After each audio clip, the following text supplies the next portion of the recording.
परब्रह्म गुरुर्विष्णु गुरुर्देवो महेश्वरा गुरुर्साक्षात्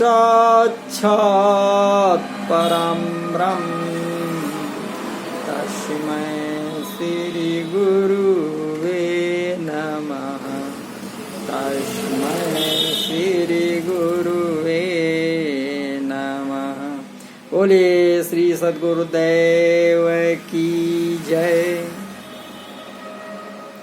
आप समस्त श्रोता बंधुओं को हमारा हार्दिक प्रणाम, सप्रेम नमस्कार है। जैसा कि चर्चा चल रही है गीता के अनुसार आत्मज्ञान की, तो श्रीमद् भगवत गीता का ये 9वां एपिसोड है। इस 9वें एपिसोड में आप सभी का हार्दिक स्वागत है, हार्दिक अभिनंदन। आइए चर्चा को आगे बढ़ाते हैं। अध्याय 2 के 15वें श्लोक से यम ही ना व्यथयन्ति एते पुरुषम पुरुषरिषभ सम दुख सुखम धीरम सह अमृतत्वाय कल्पते। अर्थात हे पुरुष श्रेष्ठ, यानी अर्जुन को संबोधित करते हुए श्री कृष्ण जी ने कहा, जो पुरुष सुख तथा दुख में विचलित नहीं होता और इन दोनों में समभाव रहता है, तो वो निश्चित रूप से मुक्ति के योग्य है। यानी जो तत्वदर्शी तत्वज्ञानी पुरुष होते हैं वो सुख और दुख से मोहित नहीं होते, दोनों में समभाव से रहते हैं। आइए इसकी विस्तृत व्याख्या देखते हैं। पुरुष ऋषभ अर्थात मनुष्य प्रायः परिस्थितियों को बदलने का ही विचार करता है, जो कभी बदली नहीं जा सकती और जिनको बदलना संभव ही नहीं। युद्धरूपी परिस्थिति के प्राप्त होने पर अर्जुन ने उसको बदलने का विचार ना करके अपने कल्याण का विचार कर लिया। तो ये कल्याण का विचार करना ही मनुष्यों में उनकी श्रेष्ठता है। अब आगे श्लोक में आया सम दुख सुखम धीरम। धीर मनुष्य सुख दुख में सम होता है। अंतःकरण की वृत्तियों से ही सुख और दुख ये दोनों अलग अलग दिखते हैं। सुख दुख के भोगने में पुरुष यानी जो चेतन हेतु है और वो हेतु बनता है प्रकृति में स्थित होने से।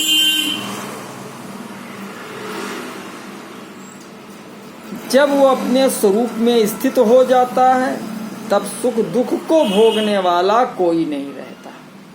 अतः अपने आप में स्थित होने से वो सुख दुख में स्वाभाविक ही सम हो जाता है, यानी जो आत्मज्ञानी हो जाता है। अब आगे आया यम ही ना व्यथयन्ते ते पुरुषम। धीर मनुष्य को ये मात्रा स्पर्श अर्थात प्रकृति के मात्र पदार्थ व्यथा नहीं पहुंचाते। प्राकृत पदार्थों के संयोग से जो सुख होता है वो भी व्यथा है, और उन पदार्थों के वियोग से जो दुख होता है वो भी व्यथा है। परंतु जिसकी दृष्टि समता के तरफ है उसको ये प्राकृत पदार्थ सुखी दुखी नहीं कर सकते। समता की तरफ दृष्टि रहने से अनुकूलता को लेकर उस सुख का ज्ञान तो होता है, पर उसका भोग ना होने से अंतःकरण में उस सुख का अस्थायी रूप से संस्कार नहीं पड़ता। ऐसे ही प्रतिकूलता आने पर उस दुख का ज्ञान तो होता है, पर उसका भोग ना होने से अंतःकरण में उस दुख का अस्थायी रूप से संस्कार नहीं पड़ता। इस प्रकार सुख दुख के संस्कार न पड़ने से वो व्यथित नहीं होता। तो तात्पर्य यह है कि अंतःकरण में सुख दुख का ज्ञान होने से वो स्वयं सुखी दुखी नहीं होता। फिर आया सो अमृत तत्वाय कल्पते। तो ऐसा धीर मनुष्य अमरता के योग्य हो जाता है, अर्थात उसमें अमरता प्राप्त करने की सामर्थ्य आ जाती है। सामर्थ्य योग्यता आने पर वो अमर हो ही जाता है, इसमें देरी का कोई काम नहीं, कारण कि उसकी अमरता तो स्वतः सिद्ध है। केवल पदार्थों के संयोग वियोग से जो अपने में विकार मानता था, यही गलती थी। अब आइए इस पर विशेष बात की चर्चा देखते हैं। तो होता क्या है कि ये मनुष्य ये योनि सुख दुख भोगने के लिए असल में नहीं मिली है, प्रत्युत सुख दुख से ऊंचा उठकर महान आनंद परम शांति की प्राप्ति के लिए मिली है, जिसका वर्णन हमने विभिन्न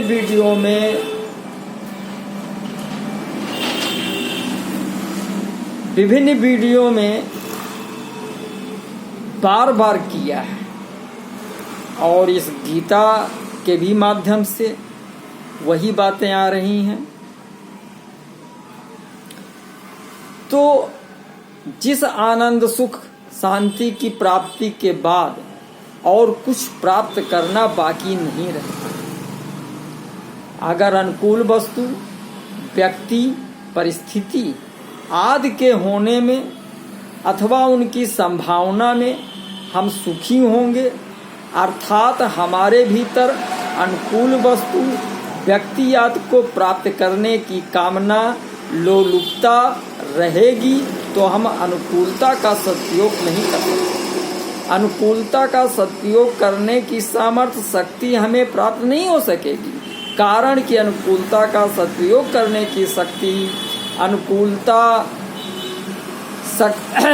कारण की अनुकूलता का सदुपयोग करने की शक्ति अनुकूलता के भोग में खर्च हो जाएगी, जिससे अनुकूलता का सदुपयोग नहीं होगा किंतु भोग ही होगा।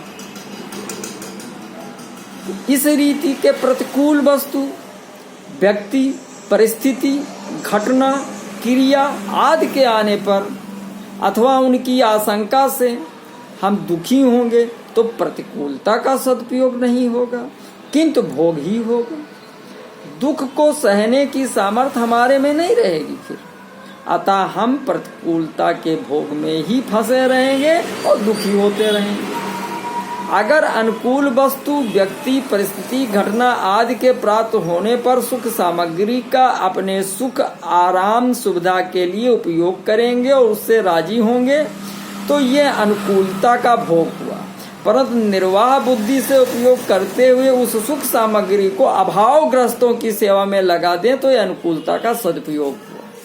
अतः सुख सामग्री को दुखियों की ही समझें, उसमें दुखियों का ही हक है। मान लो कि हम लखपति हैं तो हमें लखपति होने का सुख होता है, करोड़पति हैं करोड़पति होने का सुख होता है, अरबपति अरबपति होने का सुख होता है और अभिमान होता है। परंतु ये सब तब होता है जब हमारे सामने कोई अरबपति ना हो। अगर हमारे सामने हमारे देखने सुनने में जो आते हैं वो सबके सब अरबपति हैं, तो क्या हम करोड़पति होने का हमको सुख मिलेगा? बिल्कुल नहीं मिलेगा। अतः हमें करोड़पति होने का सुख तो अभावग्रस्तों ने, दरिद्रों ने ही तो दिया है। अगर हम मिली हुई सुख सामग्री से अभावग्रस्तों की सेवा न करके स्वयं सुख भोगते हैं तो हम कृतज्ञ होते हैं। इसी से सब अनर्थ पैदा होते हैं। कारण कि हमारे पास जो सुख सामग्री है वो दुखी आदमियों को ही दी हुई है। अतः उस सुख सामग्री को दुखियों की सेवा में लगा देना हमारा कर्तव्य होता है। अब विचार ये करना है कि प्रतिकूलता का सदुपयोग कैसे किया जाए। तो दुख का कारण सुख की इच्छा आशा ही है। प्रतिकूल परिस्थिति दुखदायी तभी होती है जब भीतर सुख की इच्छा रहती है। अगर हम सावधानी के साथ अनुकूलता की इच्छा का, सुख की आशा का त्याग कर दें तो फिर हमें प्रतिकूल परिस्थिति में दुख नहीं हो सकता। अर्थात हमें प्रतिकूल परिस्थिति दुखी नहीं कर सकती। जैसे रोगी को कड़वी से कड़वी दवाई लेनी पड़े तो भी उसे दुख नहीं होता, प्रत्युत इस बात को लेकर प्रसन्नता होती है कि इस दवाई से मेरा रोग नष्ट हो रहा है। ऐसे ही पैर में कांटा गहरा गड़ जाए और कांटा निकालने वाला उसे निकालने के लिए सुई से गहरा घाव बनाए तो बड़ी पीड़ा होती है। तो उस पीड़ा से वो सिसकता है, घबराता है, पर वो कांटा निकालने वाले को कभी नहीं कहता है कि भाई तुम छोड़ दो, कांटा मत निकालो। कांटा निकल जाएगा, सदा के लिए पीड़ा दूर हो जाएगी। इस बात को लेकर वो इस पीड़ा को प्रसन्नता पूर्वक सह लेता है। ये जो सुख की इच्छा का त्याग करके दुख को, पीड़ा को प्रसन्नता पूर्वक सहना है, ये प्रतिकूलता का सदुपयोग है। अगर वो कड़वी दवाई लेने से, कांटा निकालने की पीड़ा से दुखी हो जाता है तो ये प्रतिकूलता का भोग है, जिससे उसको भयंकर दुख पाना पड़ेगा। यदि हम सब सुख दुख का उपयोग करते रहेंगे तो भविष्य में हमें भोग योनियों में अर्थात स्वर्ग नरक आदि में जाना ही पड़ेगा। कारण कि सुख दुख भोगने के स्थान ये स्वर्ग नरक आदि ही है। तो यदि हम सुख दुख का भोग करते हैं, सुख दुख में सम नहीं रहते, सुख दुख से ऊंचे नहीं उठते, तो हम मुक्ति के पात्र कैसे होंगे? नहीं हो सकते। तो इस श्लोक में, इसके पहले 14वें श्लोक में श्री कृष्ण जी ने सांसारिक पदार्थ आदि अनुकूलता प्रतिकूलता के द्वारा सुख दुख देने वाले और आने जाने वाले हैं, सदा रहने वाले नहीं हैं, क्योंकि ये अनित्य है, क्षणभंगुर है। इनके प्राप्त होने पर उसी क्षण इनका नष्ट होना शुरू हो जाता है। इनका संयोग होते ही इनसे वियोग होना शुरू हो जाता है। तो ये पहले नहीं थे, पीछे नहीं रहेंगे और वर्तमान में भी प्रतिक्षण अभाव में जा रहे हैं। इनको भोग कर हम केवल अपना स्वभाव बिगाड़ रहे हैं। सुख दुख के भोगी बनते जा रहे हैं। सुख दुख के भोगी बनकर हम भोग योनि के ही पात्र बनते जा रहे हैं। फिर हमें मुक्ति कैसे मिलेगी? हमें मुक्ति भोग की ही रुचि है, तो फिर भगवान हमें मुक्ति कैसे देंगे? इस प्रकार यदि हम सुख दुख का उपयोग ना करके उनका सदुपयोग करके करेंगे तो हम सब दुख से ऊंचे उठ जाएंगे और महान आनंद का अनुभव करेंगे। अब इसका संपूर्ण भाव है कि स्वरूप सत्ता रूप है। सत्ता में कोई व्यथा नहीं है। शरीर में अपनी स्थिति मानने से ही व्यथा होती है। अतः शरीर में अपनी स्थिति मानते हुए कोई भी मनुष्य व्यथा रहित नहीं हो सकता। व्यथा रहित होने का तात्पर्य है कि प्रिय को प्राप्त होकर हर्षित ना होना और अप्रिय को प्राप्त कर उद्विग्न ना होना। व्यथा रहित होने से मनुष्य की बुद्धि स्थिर हो जाती है। स्थिर बुद्धि सम्मूढ़ा। तो सुखदायी दुखदायी परिस्थिति से सुखी दुखी होना ही व्यथित होना है।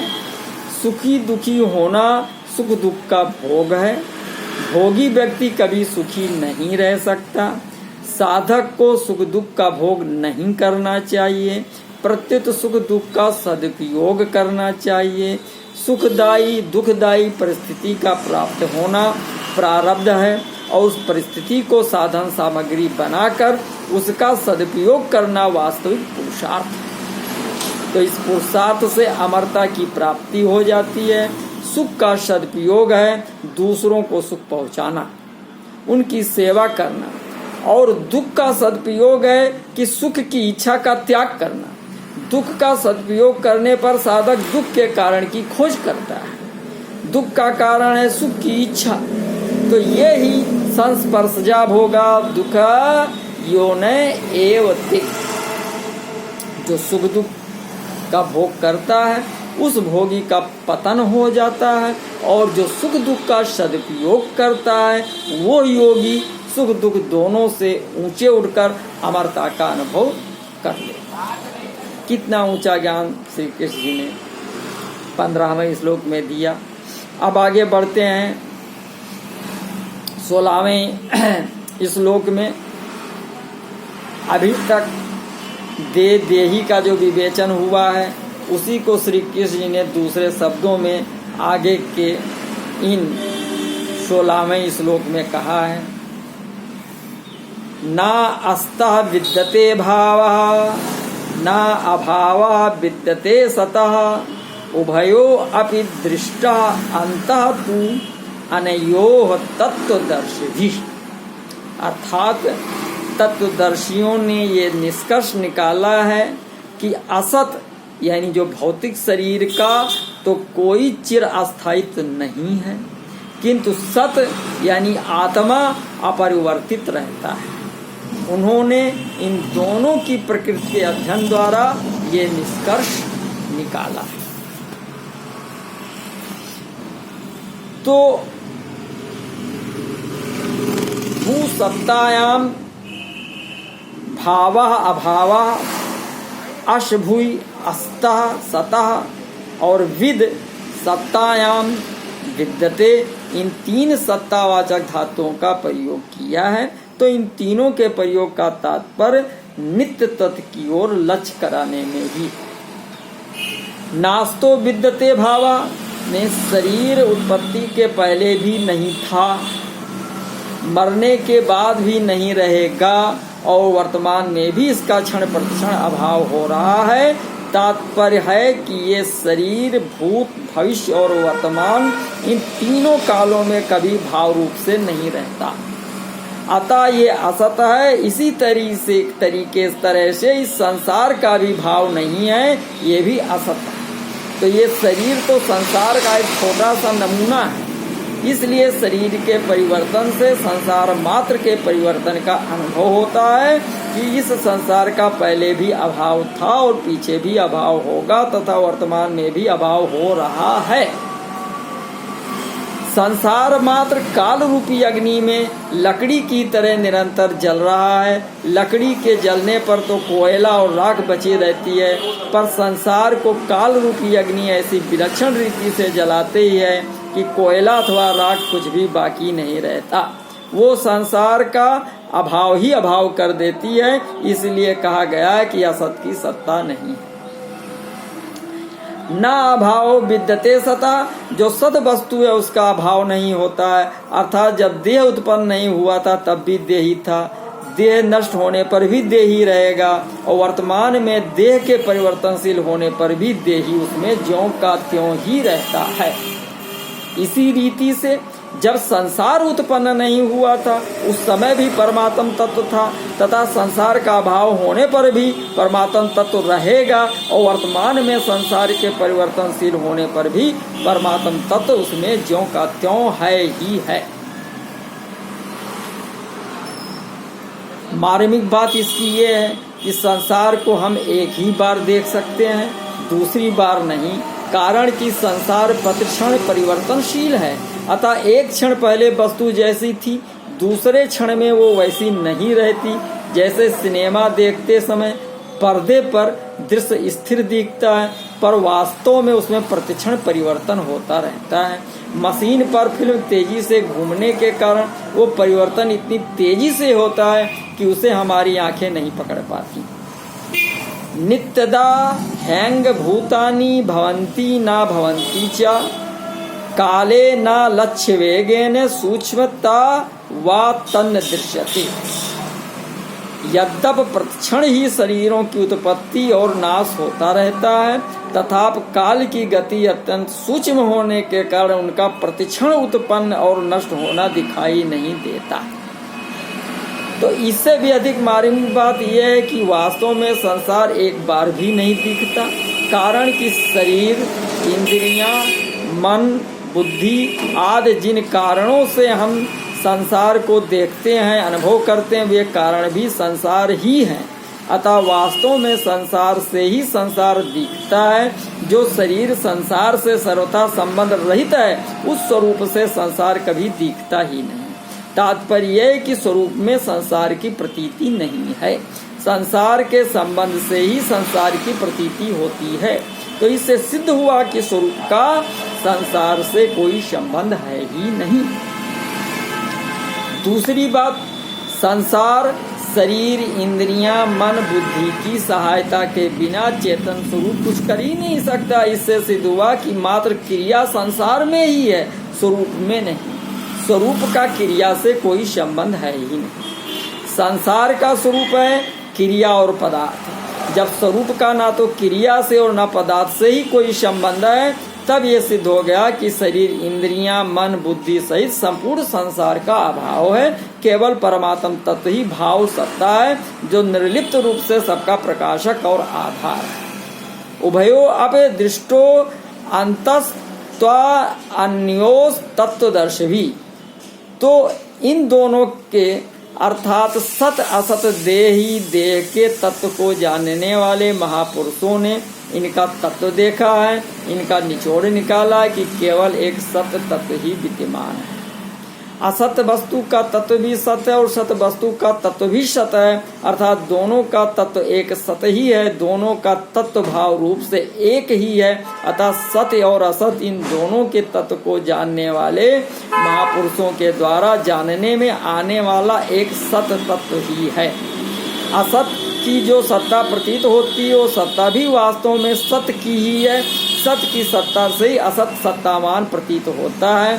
तो इसी सत्य को परा प्रकृति, क्षेत्रज्ञ, पुरुष और अक्षर प्रकृति कहा गया है। असत को अपरा प्रकृति, क्षेत्र प्रकृति और क्षर कहा गया है।